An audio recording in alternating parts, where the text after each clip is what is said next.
What happens to your body when you quit coffee for about 30 days? Most people think that coffee actually gives them energy. It doesn't. The caffeine in coffee is not stimulating your body. I'll show you how it works. In your brain, you have something called adenosine. Maybe you might have heard about this before from another compound called ATP, which stands for adenosine triphosphate. And that really is the energy currency of the body. And so we're constantly making this all day long. And then we have this little byproduct called adenosine. And so as it builds up, it gives the brain signals like, okay, you used up your energy. It's time to wind down, get tired, and go to sleep. And so adenosine has a lot to do with the sleep mechanism and even increasing melatonin. The caffeine in coffee has a very similar chemistry to this molecule right here. So it can fit into that receptor in your brain and actually inhibit the signals for sleep. It's not really giving you any energy. It's not stimulating you. The problem is when you start drinking coffee over and over and over, then it takes more and more caffeine to create the same effect. Like in college, I started off with a little bit of coffee and then a little bit more and a little bit more to the point where I had to drink massive amounts of Cuban coffee to stay awake, which then burnt out my adrenals because it was doing everything very artificially and I had no clue at the time. And so when someone comes off coffee, there's going to be a withdrawal period of time. And I'm going to go through what happens throughout the month if you were to get off coffee. Day 1 and day 2, if you just stop drinking coffee right now, within about 16 hours, you might notice you get a headache. And that is because we're getting a decrease in this thing called dopamine. And so without that stimulation, dopamine goes down and your head starts hurting. Day 3 to day 5, you're still going to feel a little irritable, but your craving is going to be just a little bit less because the dopamine is starting to adapt. However, you may crave other things like sugar or fatty foods or something like that. Remember, dopamine is kind of like a pleasure hormone and it makes you feel good. So without it, you're going to feel kind of dull. And this is why dopamine is behind a lot of addictions. And things with caffeine also are highly addictive. In the next phase right here, between day 6 and 7, your body is starting to get used to this and you're going to find your sleep is going to do a lot better because now you have a little more adenosine to trigger this process right here. And also as a side note, caffeine really inhibits the REM part of the sleep.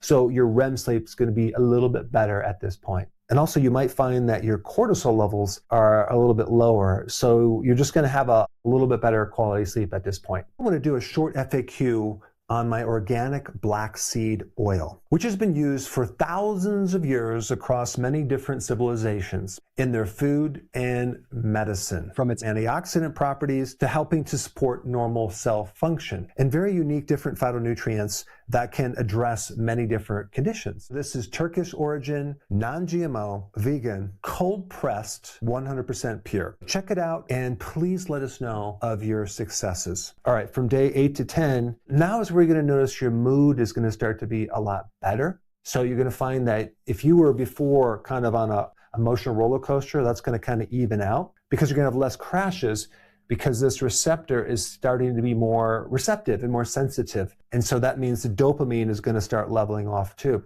At day 11 through 14, you're going to notice your cognitive function doing much better. Now, here's the thing.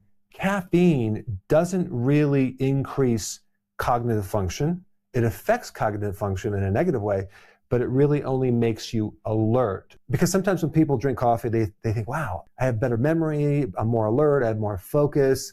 No, the caffeine is just making you more alert, but it's not really increasing your memory, it's not increasing your focus, and it's not increasing your concentration. But because you're alert, you might feel like you have better cognitive function, but you don't. And even drinking coffee for a long period of time starts to decrease the cognitive function. But you're going to find that it's going to start to improve like mid-month. Right around here, day 15 to 21 is where some really interesting things happen. Dopamine at this point is going to be back to almost normal as far as the sensitivity of the receptor. So this means that you're no longer going to have this need to drink coffee. That addiction is pretty much gone at this point. And then at the last stage, between day 22 and 30 is when you're going to really notice the big benefits. You're going to have way more energy. Why?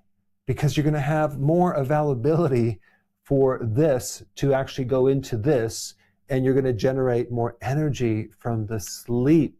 So you have to realize how much caffeine affects your sleep, indirectly affecting your energy. I mean, as soon as caffeine goes into your body, it takes between 4 to 12 hours before it breaks down. So it could still be in your body when you're sleeping, and this happens to a lot of people, especially those people that are really sensitive to it. If you take a look at the coffee plant or a tea plant that naturally has caffeine, sometimes people want to know, like, what is the purpose of caffeine in a plant? Well, actually, it's a chemical pesticide. Yes, it paralyzes insects. But in humans, it's not going to do that. It's going to trigger stress in a certain adaptive way. It's called a hormetic effect, which basically is a little bit of stress to cause your body to adapt to that. But it's going to have this different effect on humans, okay? It's just going to block this receptor, and then it's going to wake you up more. If you're drinking coffee because you're tired, there are so many things you can do to get actual energy. And I will put a link down below of a video on that. And it's not just food. Talking about just going out in the sun can give you a lot of energy. Exercise, movement can give you a lot of energy. Having the right nutrients, electrolytes, can give you more energy, especially potassium and magnesium. Taking adaptogens like ashwagandha or certain mushrooms like lion's mane, super powerful. Really good inputs, and they're not artificial, so they don't have the side effects. So if you're thinking about coming off coffee, there's a couple things I would recommend. Replacing the coffee with green tea, which has caffeine, but it's a little less. There's a lot of great things in green tea. So just make that first step. Okay, it's really easy, and you get some caffeine, but it's not going to be in very large quantities. Then you'd want to gradually shift to herbal teas that are naturally decaffeinated, because a lot of times in the morning, people just like to drink something hot. And if you just completely cut that out, it might be more difficult. So just adding this herbal tea without caffeine would be step 2. And it'll give you some type of substitution. Now, I highly also recommend doing some things to actually create real energy. So maybe in the morning, you take a little sea salt in some water, or magnesium, you can get it in a powder, or electrolytes with high amounts of potassium. All of these things should give you a lot of energy, like real energy. But I would also recommend vitamin B1, because out of all the vitamins, I'm not talking about minerals, vitamin B1 is one of the most important for helping you make energy. B1 is kind of like the spark plug that allows you just to make more energy. A really good adaptogen that I like is ashwagandha. That's a great thing for coming off caffeine because it helps make this adaptation smoother. Lemon balm tea is another awesome thing to add in the morning. But a lot of people are so addicted to the caffeine and coffee that they never have a chance to see what it feels like to be without the coffee. It does take a transition. I'm not going to lie to you. It's not easy, but you'll never know unless you do it. I have a free download that I want to give to you. This free download is my daily routine in a checklist. This is a routine that I use every day to feel like I'm 18 years old, even though I'm 60 years old, and I want to give it to you for free. And so there's a little link down below. Click it and definitely download that. The question is how to really increase real energy, not artificially, but for real. And for that information, you should watch this video right here, right now.